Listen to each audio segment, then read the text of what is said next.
ત્યારે મનસુખભાઈ વસાવાએ કીધું કે મનરેગા કૌભાંડમાં જે પણ એજન્સીઓ છે એમને હું સારી રીતે ઓળખું છું.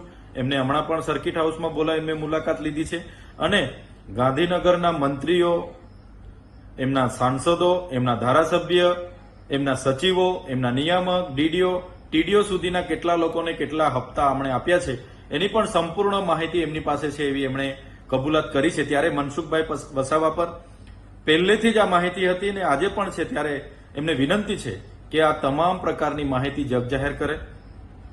કોઈ પણ જિલ્લામાં જે પણ કૌભાંડો થયા છે એ કૌભાંડો એ એજન્સીઓને જ્યારે 2017 સુધી પંચાયતો પોતાની રીતે કામ કરતા હતા, ત્યારબાદ બચુભાઈ ખાબડ મંત્રી બન્યા અને એમના સાંસદોને સાથે રાખીને આ વિસ્તારમાં મટીરીયલ પૂરું પાડવાના નામે એ ચાહે જલારામ એન્ટરપ્રાઇઝ હોય, મુરલીધરન એન્ટરપ્રાઇઝ હોય, રાજ કન્સ્ટ્રક્શન હોય કે સર્વર્ણ કન્સ્ટ્રક્શન હોય, તમામ એજન્સીઓ લાવીને મટીરીયલ પૂરું પાડવાના નામે ટેન્ડરો આપવામાં આવ્યા.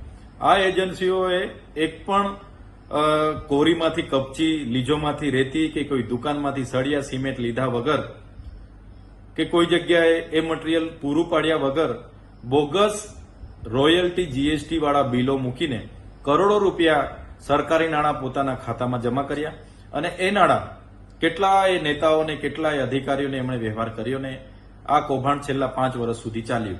તો આ એજન્સીના ખાતામાં 2500 કરોડ રૂપિયા જમા થયા છે. એની સઘન તપાસ થાય એવી અમારી માંગણી છે.